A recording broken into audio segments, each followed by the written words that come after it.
Penari adalah orangnya, menari adalah kegiatannya. Penari adalah pelakunya, menari adalah kegiatannya. Kenapa sih harus balance mereka dua ini? Apa dari ujung tombak mereka dua ini? Penari, menari, menarikan. Nah, menarikan satunya lagi. Apa menarikan? Ada yang bisa jawab? Jangan takut. Ayo, harus berani.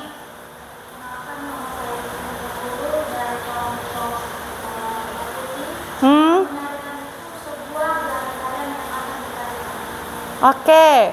Ada lagi? Menarikan. Jelas tiga ini berbeda. Menarikan, menari, penari.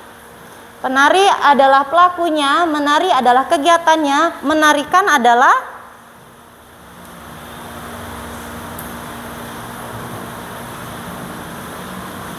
seseorang yang apalagi lebih spesifiknya apalagi menarikan. Aku kemarin menarikan ragam geraknya Fredrik misalnya. Ayo.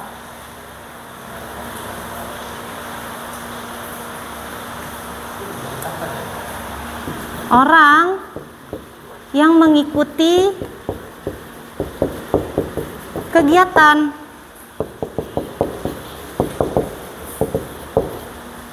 Tari tersebut. Menarikan. Orang yang mengikuti kegiatan tari tersebut. Beda mereka bertiga ya. Ini hanyalah kegiatannya saja. Dia menari.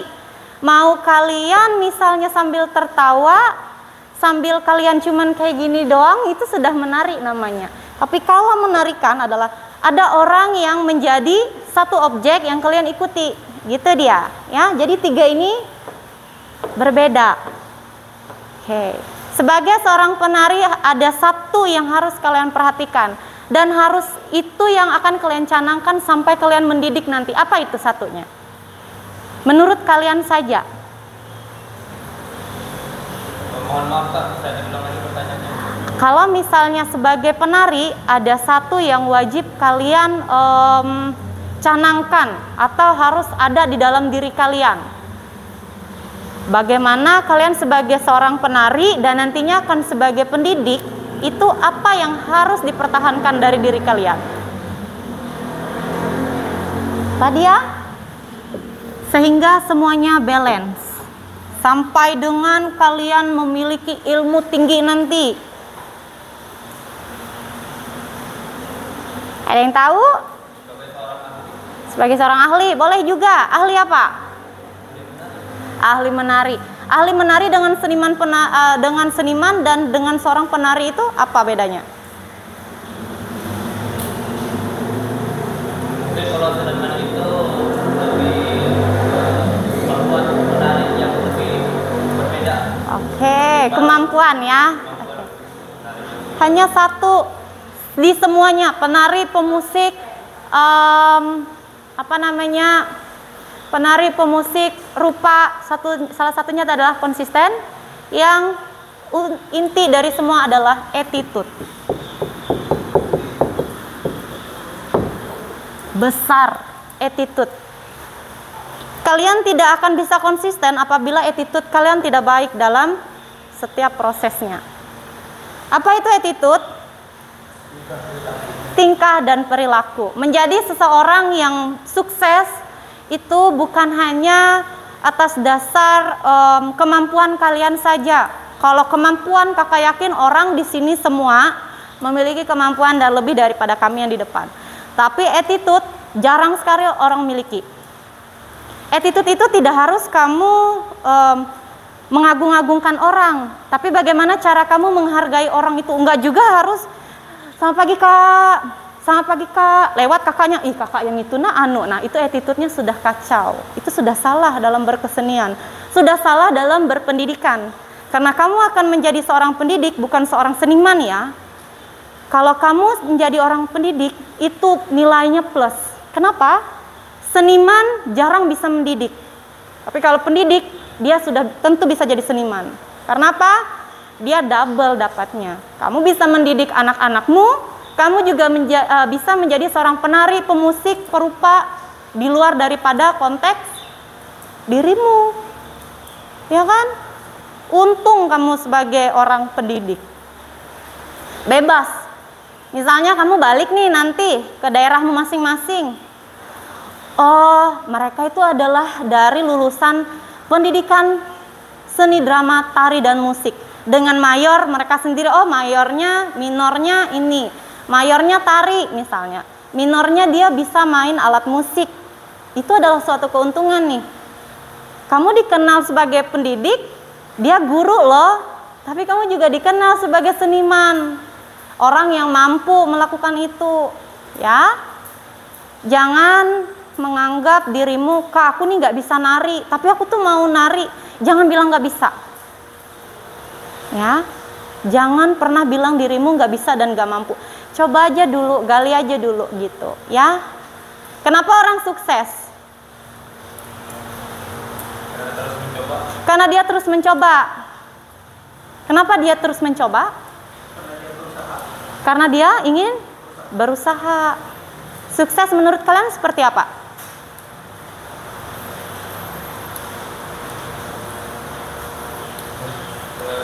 Jadi jawab, kalau menurut saya sukses itu orang yang mau sering mencari pengalaman lebih banyak, lebih ingin berproses lebih banyak, lebih ingin mengetahui banyak hal dalam kesenian. Betul, ya. Tidak hanya dalam konteks berkesenian saja, melainkan dalam lingkunganmu.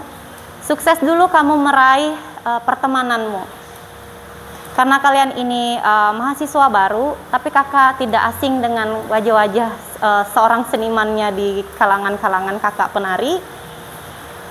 Oke, jadi kakak yakin kalian adalah orang yang mampu dan memiliki kualitas terbaik. Kenapa sih kalian memilih Sendera Tasik? Yang paling belakang pakai hijab, namanya siapa sayang?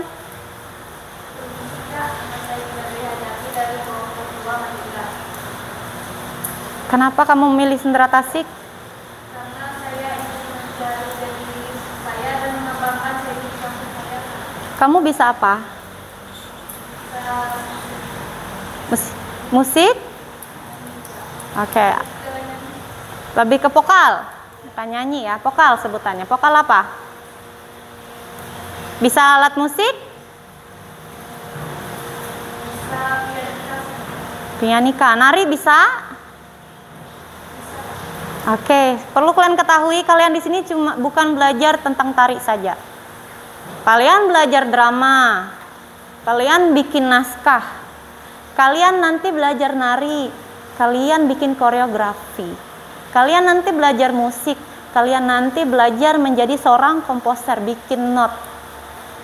Kalian nanti mau melukis muka sendiri, kalian nanti belajar rupa, tidak hanya muka saja yang kalian. Jadi kalian harus sadar bahwa kalian masuk Sendera Tasik itu bukan untuk mencoba. Jangan bilang mencoba atau terpaksa ya, karena Sendera Tasik itu terlihat gampang, tapi lihatlah buktinya banyak kakak tingkat kalian yang seleksi alam saking sulit dan beratnya di sini. Beratnya dalam artian kakak nggak nakutin, tapi kalian setiap semester ganjil ya, rasanya kita lah. Semester ganjil kalian wajib berkarya.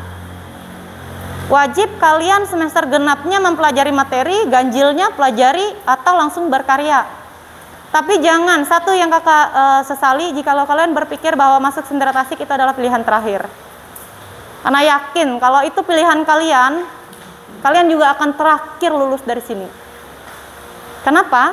Karena kalian tidak yakin dengan diri sendiri. Hanya karena memilih Sendera Tasik ada beasiswanya, beasiswa KIP misalnya. Pilihan terakhirnya ya udah Sendera Tasik. Jangan. Yakin terlempar. Ya.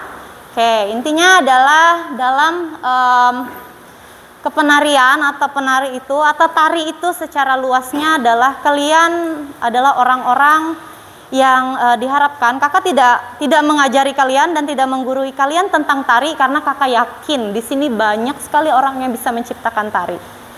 Tapi kakak berbagi pengalaman tari itu di dalam kependidikannya. Ya, kakak harapkan kalian di sini bisa bertahan sampai akhir, kalian bisa kembali ke daerah kalian masing-masing menjadi seorang guru, kepala sekolah mungkin, dengan mayor kalian adalah seorang pendidik seni.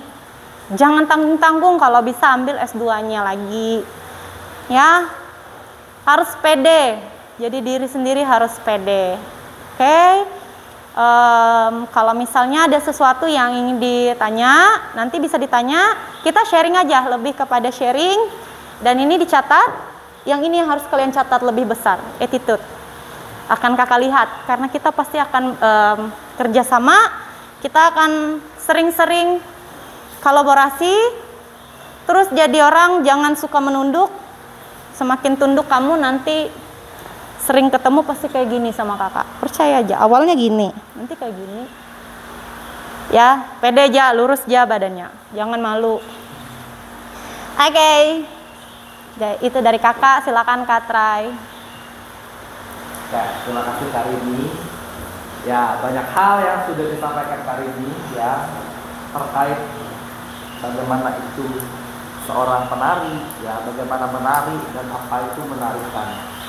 Menari sebenarnya saya dari tadi memperhatikan respon daripada ini adik-adik ya, teman-teman aja. Ya, perhatikan respon dari teman-teman semuanya. Ya, kita itu sangat mudah untuk praktek, itu mudah banget, ya. Langsung berbuat, langsung berkarya itu tuh sangat-sangat mudah gitu. Tapi sulitnya adalah ketika kita berargumen. Nah, ini yang harus teman-teman semua dapat. Jangan kita hanya pandai untuk mempraktekannya saja. Sadari bahwa kita tuh perlu argumen, ya.